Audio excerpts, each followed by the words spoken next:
Lecture du livre de l'Exode. En ces jours-là, le Seigneur parla à Moïse.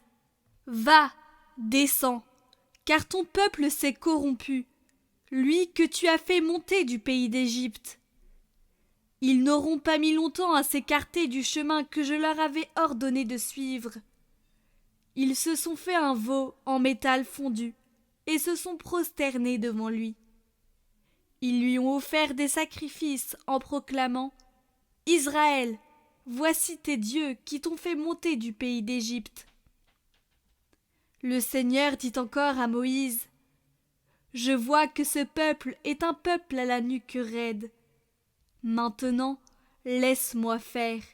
Ma colère va s'enflammer contre eux et je vais les exterminer.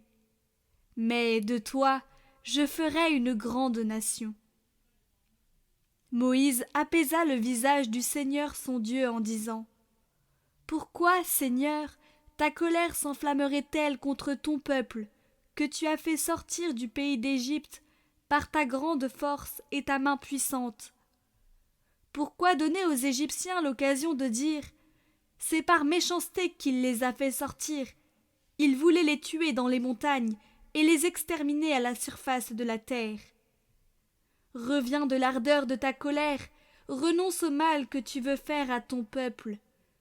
Souviens-toi de tes serviteurs, Abraham, Isaac et Israël, à qui tu as juré par toi-même.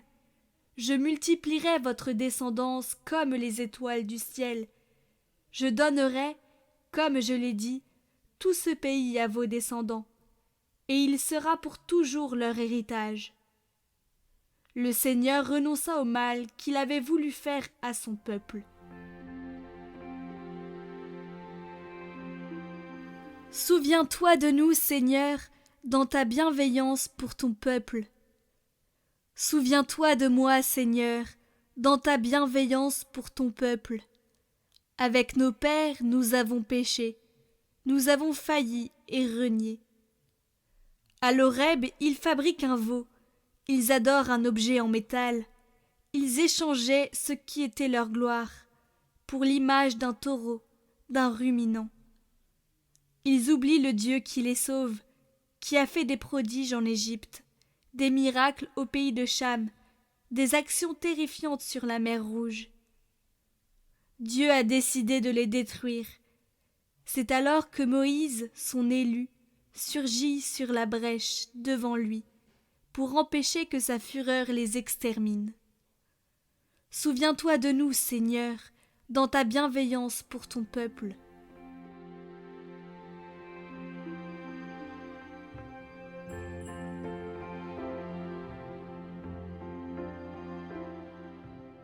Évangile de Jésus-Christ selon saint Jean.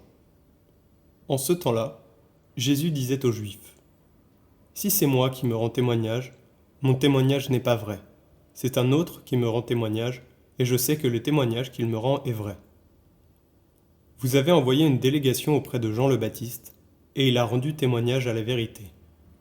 Moi, ce n'est pas d'un homme que je reçois le témoignage, mais je parle ainsi pour que vous soyez sauvés.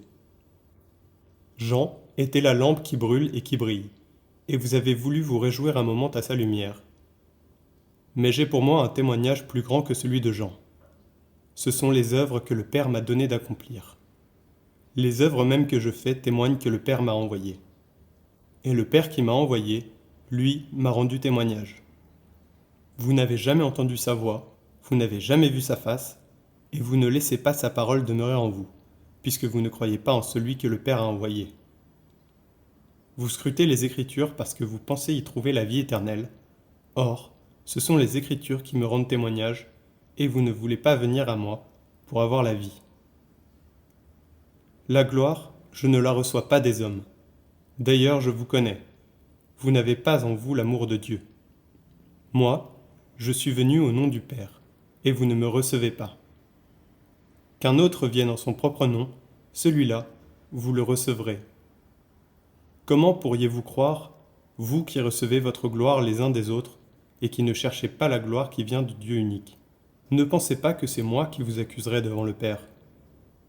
Votre accusateur, c'est Moïse, en qui vous avez mis votre espérance. Si vous croyez Moïse, vous me croiriez aussi, car c'est à mon sujet qu'il a écrit. Mais si vous ne croyez pas ses écrits, comment croirez-vous mes paroles ?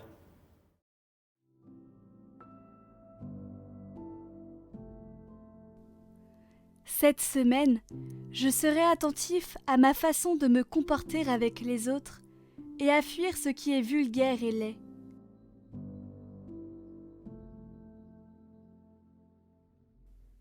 Je surveillerai particulièrement mon langage pour ne pas dire des gros mots ni des grossièretés.